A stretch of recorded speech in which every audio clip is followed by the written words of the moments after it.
Flying high at the Catalunya circuit outside Barcelona are the McLaren team, who have bounced right back here. Mika Hakkinen, the world champion, with his first victory of 2000, followed home by David Coulthard. What a really brave drive by the Silverstone winner. Rubens Barrichello, third, fourth. Well, that victory really meaning a lot to the world champion there. Martin Brundle has joined myself and Tony up in the studio. I mean, he's not the most loquacious at the best of times, is he? But he was really struggling to get the words out there at the start. Was that exhaustion or what? I think Mika struggles a bit in the English language, which is understandable. But our Finnish isn't too bright, I have to say. Exactly. But he's not a particularly vociferous person, but it was unusual for him to say, hang on a minute, before I answer that, I want to come back in and say something else. So it's not, I've never heard Mika do that before. There was some points he wanted to, some buttons he wanted to hit in that little press conference and thank his team, because they did do a good job. Now, David Coulthard, I mean, he was hurting physically. Goodness knows what was going in there mentally before the race, but physically this was a very, very tough afternoon for him, and he came through it really well.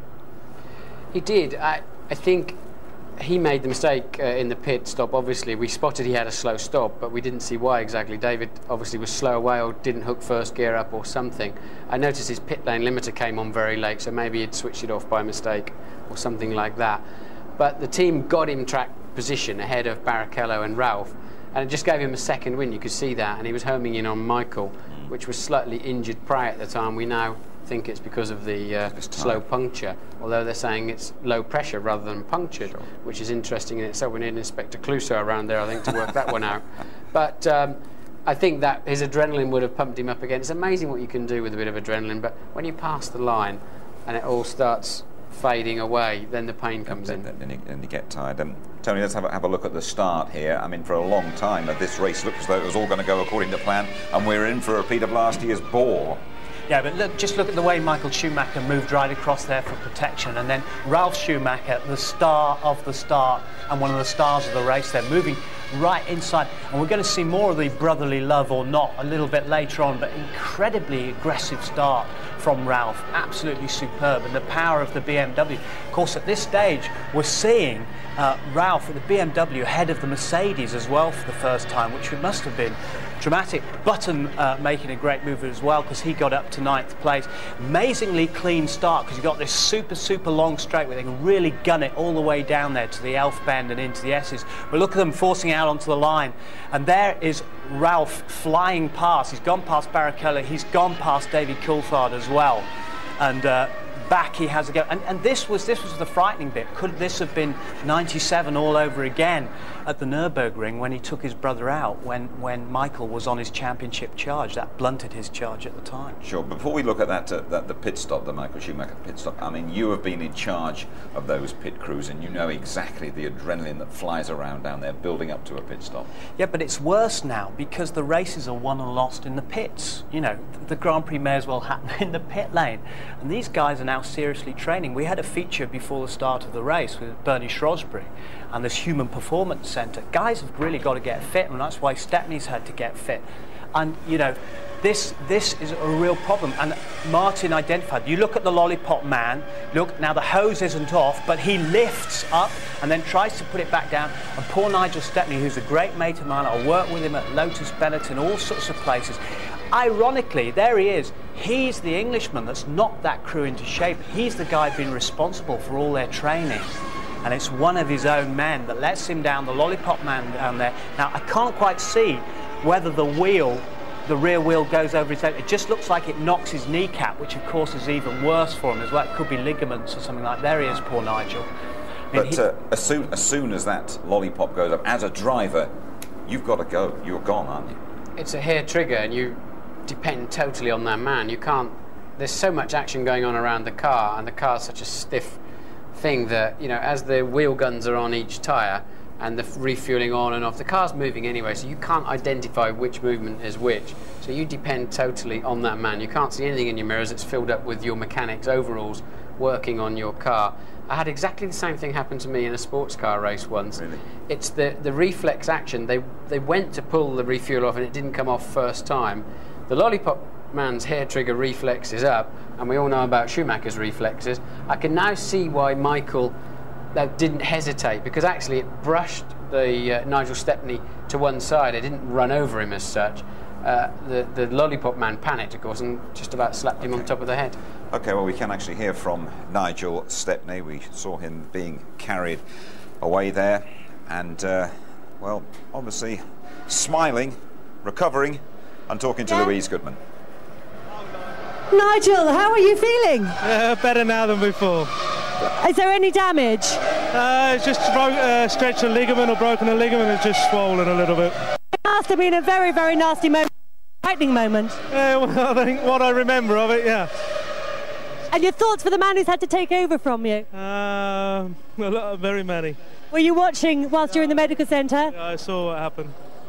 Well, we're glad you're all right anyway, Nigel. Thank you. It's great to see Nigel Stepney smiling there. We will see, of course, what happened when he wasn't around when you rejoin us. We also have the result of our competition, and we will be talking to Michael Schumacher. See you shortly.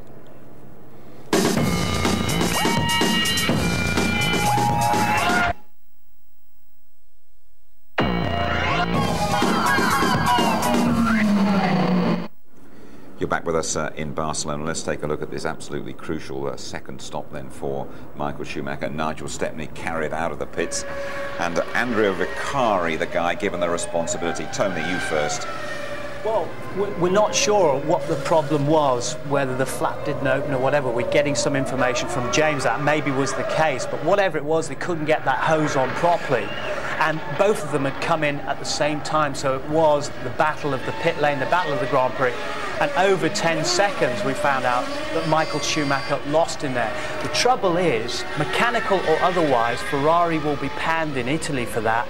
The crew will be panned for it. And as Nigel Stepney says, what happens in the village of Maranello after the race, he said, if we've done badly, none of us go out, because you get in such trouble in the village. If you do well, you go out, everyone buys you drinks. You know when they only had 3 wheels on the wagon last year? Correct.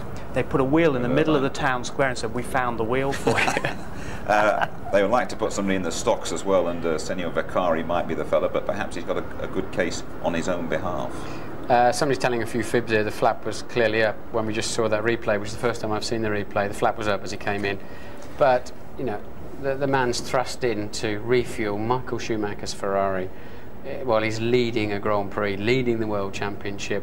He had one shot at getting a very heavy refueling rig on square, and we should all go and try it sometime. I'd like to give. I have tried it once. Perhaps we'll do that next time round. It is not easy. Yeah. Now then, Michael Schumacher again. He was having a bit of a problem with one of his tyres, but David Coulthard, I mean, he wasn't to know that, but he was really swarming all over him, and he finally got his man, Martin. Yes, David's just got this thing in his mind that he can overtake Michael Schumacher whenever he needs to, and he won't let go.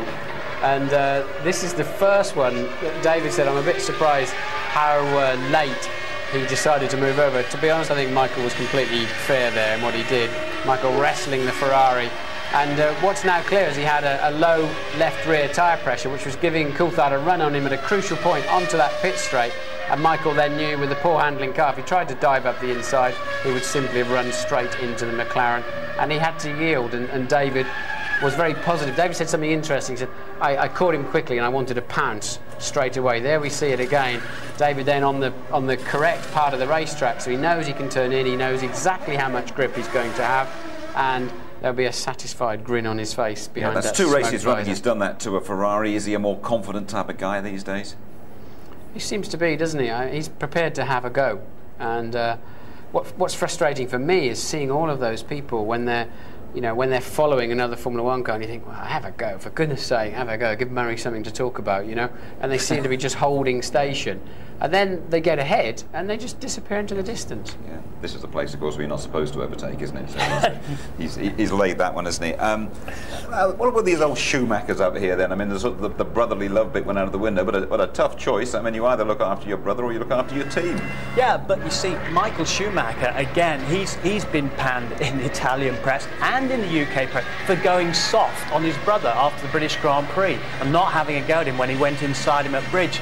This was not only tactical, but he got involved on the outside, almost his left front there on the side pod of his brother Ralf Schumacher. No love lost whatsoever, and Barrichello diving through and taking the 3rd place. But Ralf is extremely, look at this here, this sliding away all over the place. Just sensational stuff between the two brothers.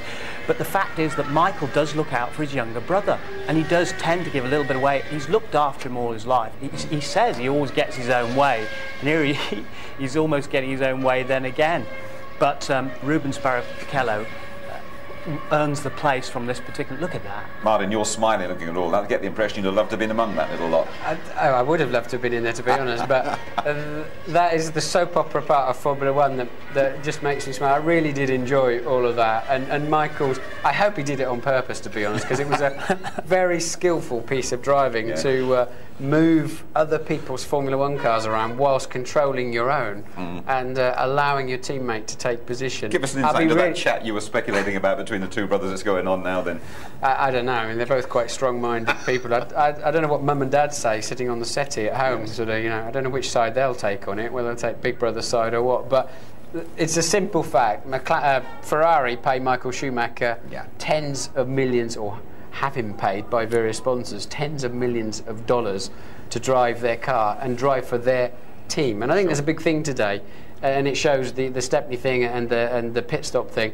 You know, a racing driver, a Grand Prix driver, can't always win Grand Prix by himself. You need all of the team players around you. Okay, thanks, Martin. Let's hear what Michael Schumacher himself has got to say about it all. Here he is then in conversation with James Allen. Michael, great news obviously is that Nigel's okay, but a terrible day for you really. You must be quite upset. No, upset is the wrong word, but a little bit disappointed. It was what was the problem exactly in the middle of the race? I heard that you had some problem with one of the tyres. Is that right? I had a puncture. Yeah. You always seem fairly philosophical about it. How you mean philosophical? Well, you've lost points today, but it's. You've got I mean, that was expected. One day it would come for us, would come to us, and today it was the day, unfortunately, but still 2 points and long season to go. Still a couple of points for him. Jenson Button looked as though he might score here again, but the BMW went right at the end.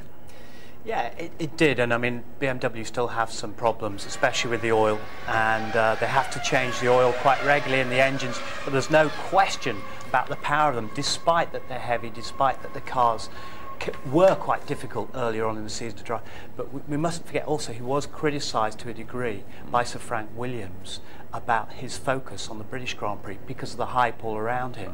And as Martin alluded to in his commentary, there's been a lot of press speculation about all sorts of things. Him moving to Monte Carlo, and he doesn't care about UK and Union Jacks and things all going on. Put that all behind him, and he was heading for a championship point. As I think you mentioned in your commentary, one or two of the tabloids have been giving young Jenson a bit of a slapping over the last couple of days. And has he got to get used to it, or what's the form now from now on in, do you think? It's a free-for-all out there, isn't it, really? I mean, we're busy as racing drivers trying to race each other on the track, and the newspapers are busy trying to get the next headline, and they seem to have no bounds as to where they will go to do that, to sell. And even the motor racing specialist press are becoming almost tabloid in the way they go about it. I mean, lots of people watch it. It's big business, Martin. I can tell you that. That's fair enough. I mean, it's fair game, and you have to watch out for it. They've got a job to do. We've got a job to do, but it sort of creates a bit of a war in the end. Yeah, I know what you mean. Let's just to remind you how things look now. Then in the Drivers' Championship, he's still well clear, isn't he, Schumacher? 14 points, but the McLaren's catching up. David Coulthard back in third. Then Barrichello, Ralf Schumacher and Giancarlo Fisichella. Okay, now the result of our competition. Thanks very much, by the way. Scores of you entered. It's a great prize, a magnificent sporting doubleheader in a fortnight's time. First, the winner goes to the FA Cup final, Chelsea against Aston Villa. And then next day, you're whisked to the European Grand Prix at the Nürburgring. Johnny Herbert had that emotional win for Stewart there last time round. Second prize assigned Mika Hakkinen helmet and the gloves he wore in his drive at Silverstone, and third prize the corks that David Coulthard popped at the British Grand Prix, and a magnum of champagne as well. Remember, the question we asked you was pretty simple. Bridge Corner is a feature at Silverstone, but which English football club plays at the bridge? Is it A, Northampton, B, Chelsea, or C, the Villa? Chelsea, the answer, of course, and our big winner is Helen Dixon from Banbury in Oxfordshire. Graham Will gets the Hakkinen helmet and gloves, and the champagne and the corks go to Paul McGee from Blackhall Colliery. Well done to you all, and thanks for your entries. Highlights are coming up later tonight, 11:30, more comment, reaction and analysis. And that programme repeated as always on ITV2, 7 o'clock tomorrow night. And so we return on Cup final day for the European Grand Prix just before midday for our live qualifying. The race itself building up from 12:15, highlights at 11:50. And there we are then, McLaren delivering at their favourite circuit. It's another 1-2 for Michael Schumacher and Ferrari, though. This one has been the pits. Bye-bye.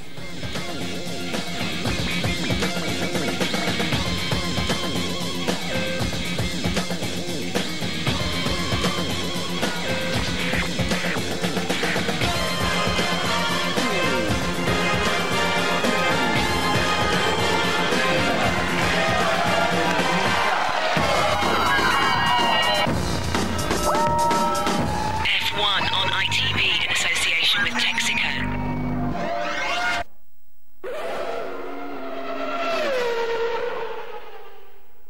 If you would like to know more about Formula One, the website address sponsored by livesport365.com is